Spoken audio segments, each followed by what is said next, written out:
अस्सलाम वालेकुम listeners, welcome back. और जैसे कि मैं कह रहा था कि हमारे साथ स्टूडियोज में एक गेस्ट भी आज मौजूद होंगे और मेरे ये गेस्ट जो हैं वो एक ऐसे शोबे से वाबस्ता हैं, एक ऐसे डिपार्टमेंट से इनका ताल्लुक है जिससे लोग अक्सर नाखुश रहते हैं। कराची वाले जो हैं वो इस डिपार्टमेंट से हमेशा उनको शिकायतें रहती हैं और अगर उनके घर बिजली ना आए, उनका बिल ज़्यादा आ जाए या फिर कोई और मसला हो तो वो तमाम तर जो मलबा है वो एक ही डिपार्टमेंट पे डाल देते हैं और वो है के इलेक्ट्रिक। तो आज हमारे जो गेस्ट हैं वो हैं उवैस मुंशी साहब, जो कि एक सीजन्ड प्रोफेशनल हैं और वो सर्व कर रहे हैं के इलेक्ट्रिक में as head of media and content strategy. आपको खुशामदीद कहेंगे। अस्सलाम वालेकुम। वालेकुम अस्सलाम, आपको बहुत बहुत शुक्रिया याज। कैसे मिजाज हैं आप? अल्लाह का शुक्र, बिल्कुल ठीक ठाक। अच्छा, सबसे पहले तो मुझे ये बताइए कि आपको के इलेक्ट्रिक में सर्व करते हुए कितना अरसा हो गया? मुझे मजमूई तौर पे तकरीबन 8 साल हो गए हैं काम करते हुए के इलेक्ट्रिक में। ये जो मीडिया एंड PR का फंक्शन है, इससे पहले मैं एक्सटर्नल अफेयर्स, इंडस्ट्रियल रिलेशंस, इस तरह के डिपार्टमेंट्स में इन्वॉल्व था जी। तो ओवरऑल 8 years, 2015 से तकरीबन मैं काम कर रहा हूँ इधर। और क्या जिम्मेदारियां होती हैं आपकी? प्राइमरीली मीडिया एंड PR, तो आपके प्रिंट, इलेक्ट्रॉनिक, डिजिटल के अंदर जो कंटेंट जा रहा है कि इलेक्ट्रिक की तरफ से, जो एक कम्युनिकेशन है हमारी के इलेक्ट्रिक के हवाले से, जो ऑपरेशनल अपडेट्स हैं, जो हमारे स्ट्रेटेजिक काम चल रहे होते हैं, जैसे आज हम जिस मौजू पे बात करेंगे कि इलेक्ट्रिक का एक सरमायाकारी का प्लान है, उसके हवाले से लोगों को आगाही देना मीडिया के थ्रू और एक मतलब पॉजिटिव कम्युनिकेशन बिल्ड करना, जैसे अक्सर कंपनीज अपने ब्रांड्स के हवाले से कर रही होती हैं। राइट। और जाहिर है कि ओवर द इयर्स हमने बहुत सारी चेंजेस जो है वो के इलेक्ट्रिक में देखी। बिल्कुल, हमने वो दौर भी देखा, जाहिर है हमने अपनी टीम्स में इसको एक इलेक्ट्रिक सप्लाई कॉर्पोरेशन के तौर पे देखा। बिल्कुल। उसके बाद के इलेक्ट्रिक ने इसको टेक ओवर किया और फिर बहुत कुछ तब्दीलियां इसमें लाई गई। हमने देखा कि तारों के जाल जो है वो बिछे हुए होते थे पूरे शहर में, जो अब एक कॉम्पैक्ट केबल की सूरत में आ गए। तो सबसे पहले तो मुझे ये बताइए कि कराची में बिजली की फराहमी की क्या सूरत हाल है और जब से के इलेक्ट्रिक निजी शोबे में आई है इसमें क्या बेहतरी आई है? आज मैं इसका जो बहुत आसान सवाल, बहुत आसान जवाब है, मैं इसका थोड़ा सा जो है दो पहलू में जवाब दूंगा। सबसे पहले तो ये कि के इलेक्ट्रिक की जो प्राइवेटाइजेशन है वो हुई थी 2005 में तकरीबन, ठीक। इससे पहले ये सरकारी, जिस तरह से बाकी मुल्क में डिस्ट्रीब्यूशन कंपनीज हैं वैसे ऑपरेट कर रही थी। तो ये अपनी नौयत की इकलौती कंपनी है जो प्राइवेटाइज हुई और प्राइवेटाइजेशन से अब तक जो एक फायदा मैं कहूँ कराची की तरफ जो बेहतरी आई है वो ये है कि जो सारिफीन की तादाद है, अगर हम आज देखें कराची में, तो वो डबल हो गई। यानी 18 लाख सारिफीन थे जिस वक्त इलेक्ट्रिक प्राइवेटाइज हुई थी और आज वो तकरीबन 34 से 35 लाख पे पहुंच चुकी है। इसी के साथ जो इन सारिफीन की बिजली की खपत है, जो एक इंडिकेटर आप समझें कि जी अगर ग्रोथ आई है तो वो कहाँ आई है, तो वो बिजली की खपत, बिजली का इस्तेमाल भी डबल हुआ है। 8 अरब यूनिट अगर इस्तेमाल हो रहे थे तो आज 16 अरब हो रहे हैं। और साथ ही साथ जो सबसे इम्पोर्टेंट चीज है, आपने बड़े अच्छे उस पर खुद ही हवाला दिया, जो तारों का एक नेटवर्क है जिसके जरिए बिजली पहुंचती है हर सारिफ तक, वो भी डबल से ट्रिपल हुआ है। तो कैपेसिटी बहुत ज्यादा सरमायाकारी की गई है, तकरीबन 475 अरब की सरमायाकारी हुई है। इसके नतीजे में जो आज हमें कराची में एक, मैं रिसेंटली अभी फ्लाई करता हुआ वापस कराची आ रहा था, तो जिस शहर को मैंने छोड़ा था और जिस शहर में कराची में जब मैं लैंड कर रहा था, तो हवा से कोई फर्क नहीं नजर आ रहा था, क्योंकि माशाल्लाह दोनों शहर उतने ही रोशन थे। आई वाज ट्रैवलिंग इंटरनेशनली, तो अल्हम्दुलिल्लाह progress day to day basis पे अक्सर लोग अपने शायद इतना ना नोटिस कर पाएं, लेकिन अगर आप जो प्राइवेटाइजेशन से अब तक का ट्रेंड देखें तो उसमें कदरे बेहतरी जरूर आई है। और कराची जाहिर है कि रोशनियों का शहर कहलाता था। बिल्कुल। और आपकी जिम्मेदारी है कराची को रोशन रखना। बिल्कुल। राइट। अच्छा, तो जैसा कि आपने कहा कि जो पॉपुलेशन है वो बड़ी, साइज जो है वो शहर का बड़ा, और डिमांड और सप्लाई जो है वो एक मेजर फैक्टर है। तो डिमांड जब बढ़ी तो क्या क्या इसको किस तरह से के इलेक्ट्रिक ने इस तलब को पूरा किया?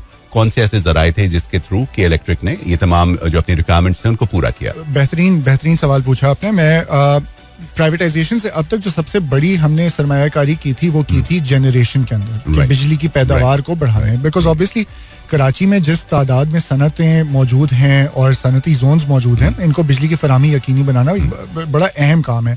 अब यहाँ से मुल्क की मईशत का पहिया चलता है। तो हमने प्राइवेटाइजेशन के बाद तकरीबन 5 पावर प्लांट्स जो हैं वो अपने सिस्टम के अंदर ऐड किए हैं जी. इससे तकरीबन 1000 मेगावाट से ज्यादा बिजली जो है हमने ऐड की है ताकि ये बिजली कराची की तरफ मुंतकिल की जाए. राइट. अच्छा, इसके साथ जो है हमने अपने नेचुरली कराची और जो हमारा नेटवर्क है वो नेशनल ग्रिड के नेटवर्क से भी मुंसलिक है. राइट. और नेशनल ग्रिड में जो पानी से या शमसी तवानाई से या मुख्तलिफ जराए से बिजली बनती है वो सस्ती बन सकती है और न्यूक्लियर से. तो हमारा नेशनल ग्रिड से जो एक राब्ता था हमने उसको भी मजीद इन्हांस किया है ताकि जितनी मैक्सिमम अफोर्डेबल या सस्ती बिजली है जो मुंतकिल हो सके कराची की तरफ वो हम उसको कर सकें. और एक आम सुनने वाले के लिए national grid means वापडा. National grid means वापडा. बिल्कुल दुरुस्त, बिल्कुल दुरुस्त. जो एक कौमी जो सिस्टम है बिजली की फराहमी का उसके अंदर बिजली पैदावारी की जिम्मेदारी वापडा के पास है. बिजली की जो तरसील का निजाम है वो नेशनल ट्रांसमिशन डिस्पैच कंपनी यानी NTDC. और बिजली की जो तकसीम है इनफरादी तौर पर यानी लाहौर में जैसे लेस्को है या मुल्तान में मेपको है या कोयटा में केस्को है, ये बिजली की तकसीम कार कंपनीज है. तो ये 3 फैसेट्स हैं, ये 3 पहलू हैं बिजली की चेन में.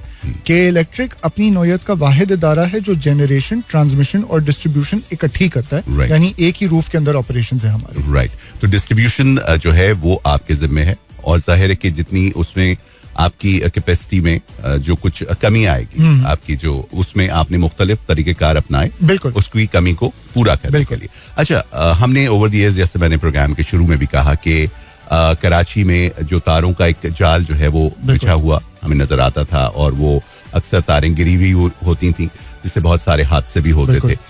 उसमें हमने एक चेंज देखा. उसके बाद जो मीटर्स हुआ करते थे वो नजर आते थे हमें घूमते हुए. बिल्कुल. अब वो डिजिटल मीटर्स हो गए हैं. उसमें भी जाहिर है कि कुछ लोग जो है उनकी ये उस पे, बल्कि मैं आपसे चाहूंगा कि आप उस पर रोशनी भी डालिए कि कुछ लोग जो है वो कहते हैं कि इसके अंदर सिम लगी हुई होती है. अच्छा. और इसको कंट्रोल कर लेते हैं वहां से. उनको तो वहां बैठे बैठे पता चल जाता है. जो मीटर रीडर आते हैं और मीटर रीडिंग लेके चले जाते हैं तो वैसे ही खाना पूरी है.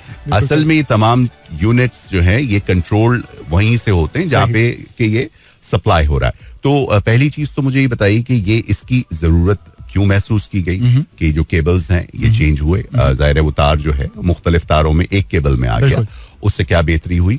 और उसके बाद जो जाहिर है कि ये मीटर्स जो है ये भी चेंज हुए, इससे क्या बेहतरी आई? आपका जो सवाल है उसके मैं 3 पहलू समझता हूँ. बिल्कुल. एक आपने मीटर्स की बात की, एक आपने ये तारों के जो बंडल्स हैं इसकी बात की और साथ ही आपने सेफ्टी का भी जिक्र किया. तो मैं इनको इन नो पर्टिकुलर ऑर्डर में जवाब देता हूँ. सबसे पहले तो ये जो एक बड़ा बहुत इंटरेस्टिंग तासुर है अक्सर सार्फिन के जहन में शायद पूरे पाकिस्तान में कि जी मीटर में जब सिम लगी होती है तो उससे किसी तरह से जो है हेड ऑफिस पे या किसी कंट्रोल रूम के जरिए बिजली के बिल के यूनिट जो है वो तयन किए जाते हैं.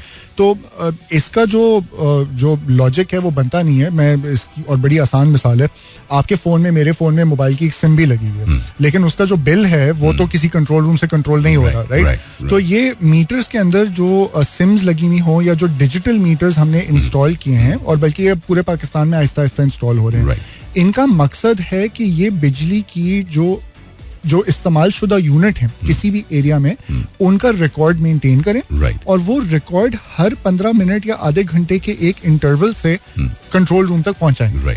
इसकी वजह ये कि किसी भी एरिया के अंदर अगर आपने ये डिटरमिन करना है, ये तय करना है कि जी एक इलाका है यहाँ पे कितनी बिजली इस्तेमाल हो रही है और मुझे अगर मैं 100 यूनिट की बिजली यहाँ भेज रहा हूँ तो मुझे बिलिंग में कितना फायदा हो रहा है, क्या 80% बिलिंग हो रही है, क्या 90% हो रहे हैं बिजली. अगर मेरी तारों के अंदर कोई प्रॉब्लम है जिसकी वजह से बिजली की लीकेज हो रही हो या लॉसेस, लाइन लॉसेस जो एक टर्म होती है, अगर लाइन लॉसेस बढ़ रहे हो तो ये कराची वाले कुंडे के नाम से बिल्कुल. अगर बिजली की चोरी हो रही हो या लाइन लॉसेस किसी टेक्निकल वजह की बुनियाद पे जो है बढ़ रहे हो तो ये मीटर्स हमें इन चीजों का तयन करने में बहुत हेल्प करते हैं. और इनके इस्तेमाल के जरिए हम अपने नेटवर्क के ऊपर जो एक मॉनिटरिंग रखी हुई है उसको बहुत मैं कहूँगा कि हमारा सिस्टम काफी एडवांस्ड है इस हवाले से नेटवर्क की मॉनिटरिंग में. इससे बिलिंग का कोई ताल्लुक नहीं है. बिलिंग जो है वो शुरू मीटर रीडर से जरूर होती है जो आपके घर पे आके आपके मीटर की तस्वीर लेता है और वो आपके बिल के बैक साइड पे भी आती है.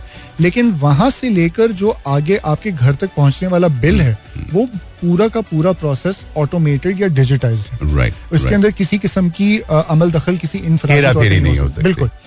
अच्छा, जो आपने केबल्स की बात की मैं उस पर बात करूं. शहर कराची जो है वो इतने बड़े पैमाने पे फैला हुआ है और बहुत सारी डिफरेंट रिपोर्ट्स हैं जो कहती हैं कि जी इसमें अनप्लान्ड है शहर, राइट?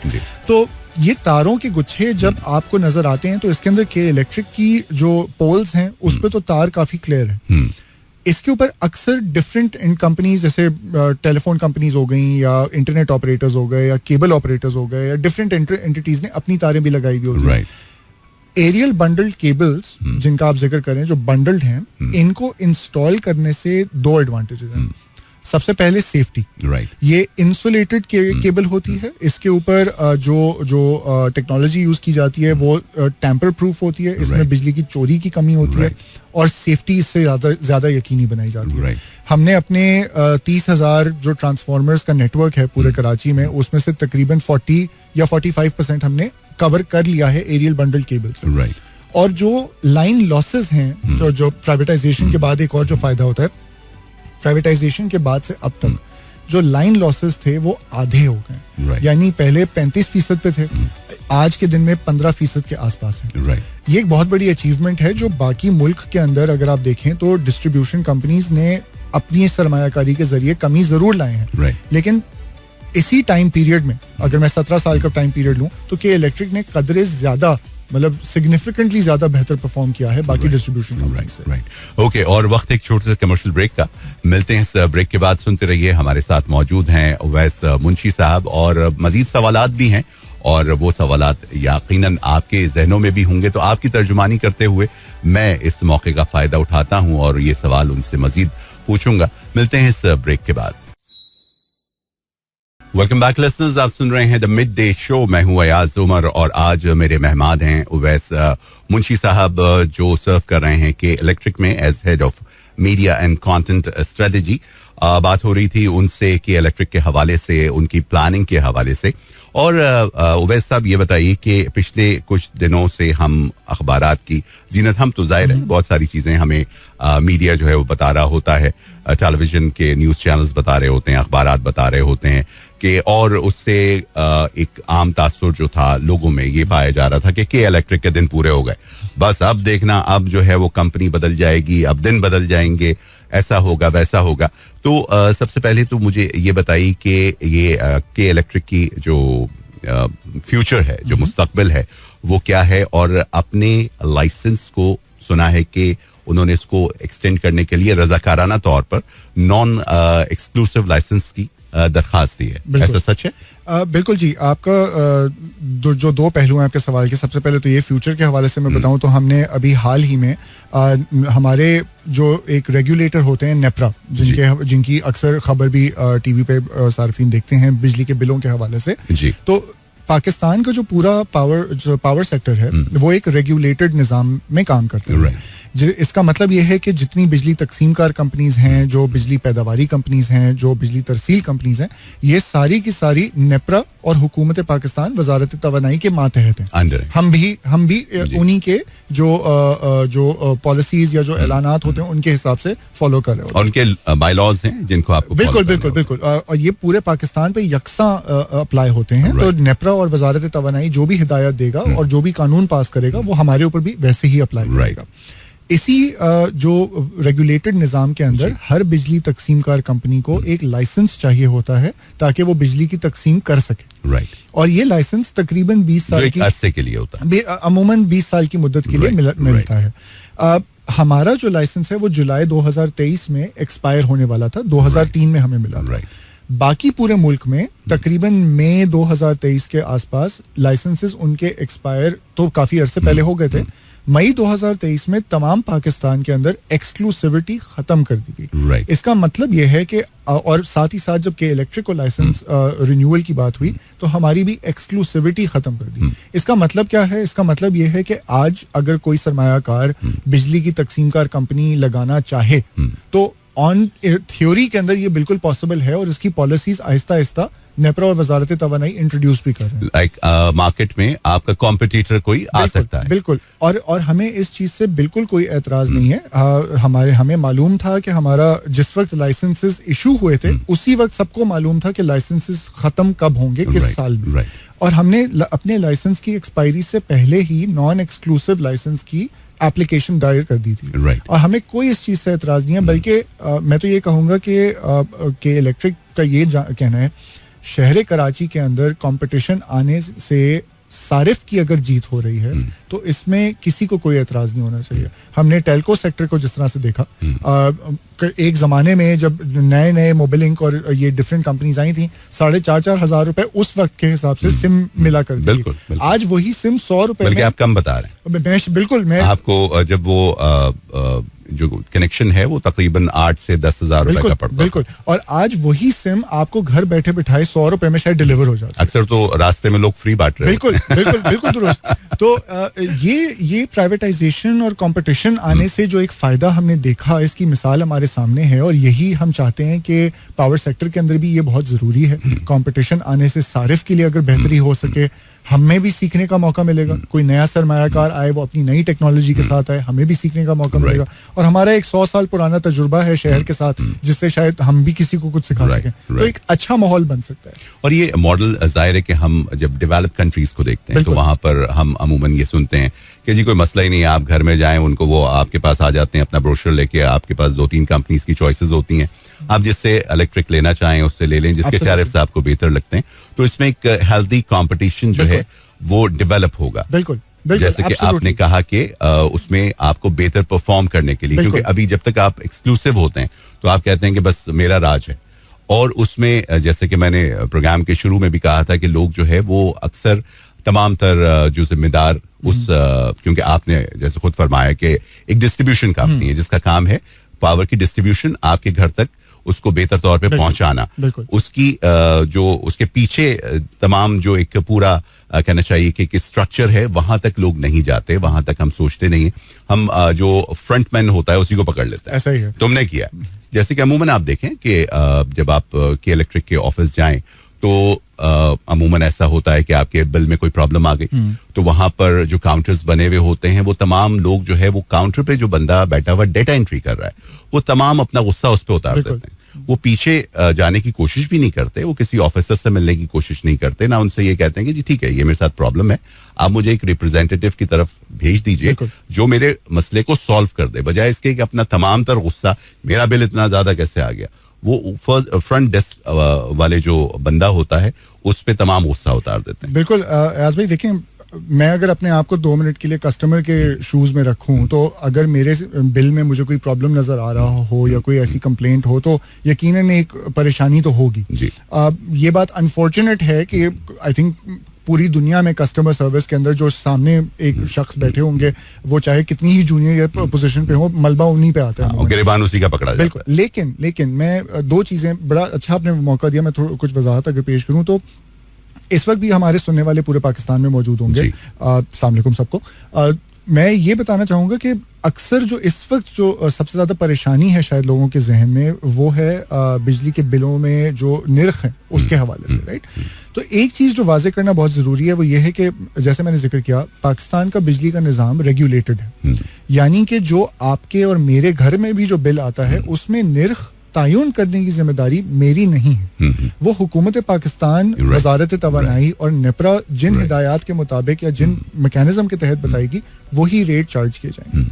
तो एक चीज तो ये मैं समझ सकता हूँ कि काफी सारे लोग शायद इस वक्त भी मुल्क के माशी हालात भी काफी तंग हैं, हम एक परेशान मुश्किल मोड़ से गुजर ही रहे हैं, लेकिन ये चीज जानना बहुत जरूरी है. और अक्सर लोगों को क्योंकि जहन में सवाल भी यही आता है कि जी मेरे बिल में इतना ज्यादा इजाफा कैसे आ रहा है. तो ये हुकूमत की तरफ से पूरे पाकिस्तान पे लागू होता है. इसमें कोई बिजली की पर यूनिट कॉस्ट जो इंक्रीज होती है, कोई इनफरादी तकसीमकार कंपनी जो है वो इसके अंदर किसी किस्म का अमल दखल नहीं कर सकती. तो ये एक है. और दूसरा ये कि जो फ्यूचर के हवाले से या इवन माजी में भी इन्वेस्टमेंट करना बहुत जरूरी है. अगर मैं इकलौती कंपनी भी होता तो जो ग्रोथ मैंने आपको बताई, सार्फिन की तादाद डबल हो गई, बिजली की खपत डबल हो गई, लाइन लॉसेस आधे हो गए, ये सरमायाकारी के बगैर मुमकिन ही ना होता. और रेगुलेटर इस चीज पे पूरे पाकिस्तान में और के इलेक्ट्रिक पे भी नजर जरूर रखता है. हमने 484 अरब रुपए का एक पूरा सरमायाकारी का प्लान सबमिट किया हुआ है नेपरा के पास अगले 7 सालों के लिए. हमें उम्मीद है कि ये जैसी मंजूर हो तो हम कराची की मजीद बेहतरी के लिए पैसे अपने लगाएं, इंफ्रास्ट्रक्चर को बेहतर करें. हमारी तवक्को है कि साल 2030 में इस वक्त अगर 34 लाख सार्फिन है तो उस वक्त 50 लाख होंगे। राइट, ये 50 लाख सार्फिन 2030 में 5000 मेगावाट बिजली इस्तेमाल करेंगे और हमारी कोशिश है कि रिन्यूएबल एनर्जी हम इसके अंदर ज्यादा लाएं ताकि इनको अफोर्डेबल एनर्जी मिल सके। राइट, तो यही आपका जो मेरा अगला सवाल था वो आपने तकरीबन आधा उसका जवाब खुद ही दे दिया कि ज़ाहिर है इस इंफ्रास्ट्रक्चर में किस तरह से बेहतरी लाने के प्लानिंग क्या कर रही है कि इलेक्ट्रिक, और उसमें क्या क्या आपके फ्यूचर प्लान्स क्या हैं? मैं आपको ब्रॉडली बताता हूँ जो हमारे कुछ प्लान्स हैं। एक तो ये कि रिन्यूएबल एनर्जी, क्लाइमेट चेंज एक ऐसी चीज़ है जिसके पूरे दुनिया पे असर हैं और पाकिस्तान पे भी हैं। हम शायद इतनी कार्बन एमिशन प्रोड्यूस नहीं कर रहे, लेकिन माहौलियाती तब्दीली का असर हम पे बहुत ज्यादा पड़ रहा है। इसको मद्देनजर रखते हुए हमारा प्लान है अगले 7-8 सालों के अंदर मुख्तलिफ जराए से सोलर, शमसी तवानाई, हवा पे बनने वाली तवानाई और पन बिजली भी, यानी कि अगर विंडमिल जिसे कहते हैं, विंडमिल एंड ऑल्सो हाइडल, मतलब पानी से जो बिजली बन रही है, हम चाहते हैं कि वो भी हमारे सिस्टम में मुंतकिल हो। इसके लिए हम सरमायाकारी कर रहे हैं ताकि नेशनल ग्रिड से हमारे राब्ते मजीद मुस्तहकम हो सके। साथ ही साथ हमारी कोशिश है कि हम अपने इंफ्रास्ट्रक्चर को, यानी जो बिजली के पोल्स हैं या जो ट्रांसफार्मर्स हैं, उनको एक्सपैंड करें, राइट, कि इस इंफ्रास्ट्रक्चर में भी डबल मतलब इजाफा आए, 30% इजाफा आए, 20% इजाफा आए, क्योंकि हमें मालूम है कि कराची जिस रेट पे बढ़ रहा है, आबादी बढ़ रही है, यहाँ पे डेवलपमेंट हो रही है, इसको केटर करने के लिए आज सरमायाकारी बहुत जरूरी है। तो मोटे मोटे ये प्रोजेक्ट्स हैं कि जी हम नेशनल ग्रिड के साथ अपने राब्ते को ज्यादा जो है वो मुस्तहकम बना रहे हैं। हम पावर प्रोजेक्ट्स रिन्यूएबल एनर्जी की बेसिस पे ऐड कर रहे हैं ताकि अफोर्डेबल एनर्जी, मुनासिब कीमत पे बिजली हम पास ऑन कर सकें कस्टमर को। और साथ ही साथ हमारी जो तवक्को है वो ये है कि इस सरमायाकारी की बुनियाद पे जो इंटरप्शंस आती हैं बिजली में, बिजली की फराहमी में जो तातुली आती है, उसके अंदर तकरीबन 30% की कमी मुतवक्के हो सके। और हमारी कोशिश है मुख्तलिफ औकात हम ऐसे इस चीज को एक्सपीरियंस करते हैं कि अगर मुल्क में कहीं बारिश हुई तो फीडर स्ट्रिप हो गए और वहां से आपका राब्ता मुनक़ता हो गया, और उसके बाद आप आगे, जाहिर है कि जब आपको एक चीज मिली नहीं तो आप सप्लाई कैसे करेंगे, और उसका भी अमूमन जो देखा गया है कि तमाम तर इल्जाम जो है वो कि इलेक्ट्रिक को ठहराया जाता है कि बिजली नहीं आ रही। देखिए अयाज भाई, एज अ कस्टमर, मेरे और आपके लिए तो सिर्फ ये जरूरी है ना कि जब हम स्विच ऑन करें तो लाइट ऑन हो, और ये जिम्मेदारी बहुत बड़ी जिम्मेदारी है जो हम फख्र के साथ जो है पिछले 100 सालों से पूरी करने की कोशिश भी करें और आगे भी हम करते रहेंगे। इस मैदान में मजीद खिलाड़ी आए तो इससे सारिफ का फायदा जरूर हो सकता है, और इस चीज से हमें कोई एतराज नहीं है। तो ये बात दुरुस्त है। हमारी कोशिश ये है कि अपनी सरमायाकारी से इंफ्रास्ट्रक्चर को इतना मजबूत बनाएं कि बिजली की जो फराहमी है उसको मुस्तकिल जारी रखा जा सके, जैसे काफी अक्सरियत हिस्सा जो है कराची का इस वक्त हम कर चुके हैं। राइट, और वक्त है लिसनर्स एक और छोटे से कमर्शियल ब्रेक का। हमारे साथ हैं उवैस मुंशी साहब, मजीद सवालात उनसे होंगे, प्रोग्राम का भी वक्त है और वो भी हमारे मेहमान हैं, तो शामिल करते हैं इस ब्रेक को। मिलते हैं इस ब्रेक के बाद, सुनते रहिए मेरा FM 107.4। वेलकम बैक लिसनर्स, मौजूद हैं हमारे साथ उवैस मुंशी साहब जो कि इलेक्ट्रिक में सर्व कर रहे हैं as head of media and content strategy, और उनसे बहुत ही मालूमाती सिलसिला जो है वो, बल्कि मालूमात का सिलसिला जारी है, और उनसे बहुत सारे कंफ्यूजन्स इंक्लूडिंग माई सेल्फ, क्योंकि जाहिर है मैं भी इसी शहर का हिस्सा हूँ, इसी शहर में रहता हूँ, और ये तमाम जो चीज़ें हैं ये रोज़ शब मेरे साथ भी पेश आ रही होती हैं। अमूमन वैसा ये देखा गया है कि जब आपका बिजली का बिल आता है तो उसमें हम देखते हैं कि डिफरेंट स्लैब्स होते हैं, और उसको आप किस तरह से इजीली रीड कर सकते हैं, उसमें किस तरह से उसमें कहना चाहिए कि डिफरेंट आप किस स्लैब में फॉल करते हैं, क्योंकि अमूमन देखा गया है कि लोग ये कंप्लेन करते हैं कि जी मैंने तो इस दफा बिजली कम जलाई थी, बिल तो उतना ही आया। तो ये किस तरह से, ये मैकेनिज्म कैसे काम करता है? मैं बहुत अच्छा सवाल पूछा और आपका बहुत शुक्रिया, ये वजाहत देने का हमें भी मौका मिला थोड़ा सा। सबसे पहले जो इम्पोर्टेंट चीज़ है वो ये है कि इलेक्ट्रिक के जितने भी बिल्स आते हैं उनके पिछले सफ़े पे जो लेफ्ट हैंड साइड है उसमें कंप्लीट आपको हिसाब दिया जाता है कि आपकी बिजली के कितने यूनिट इस्तेमाल हुए, कौन कौन से चार्जेस लग रहे हैं और कौन कौन से टैक्सेस जो है वो लागू किए जा रहे हैं हुकूमत की तरफ से आपके बिल में। तो ये ब्रेकअप तो हमारी कोशिश होती है कि जैसे आप किसी रेस्टोरेंट पे जाके खाना खाएं और आपको एक आइटम वाइज बिल मिले, उसी तरह से ये कवायद हैं कि बिल के अंदर भी इस तरह से वजाहत मौजूद होनी चाहिए, उसका डिवीजन होना चाहिए। अच्छा, जो हुकूमत ने इस वक्त पूरे मुल्क में लागू किया हुआ है निज़ाम, उसके अंदर वो सार्फिन हैं जिनका घर का मजमूई लोड, यानी उनके घर में मौजूदा अप्लायंसेस का लोड 5 किलोवाट से कम है. राइट. यानी उनके घर में अमूमन एसी नहीं होगा, या अगर होगा तो वो अक्सरियत वक्त नहीं चल रहा होगा. राइट.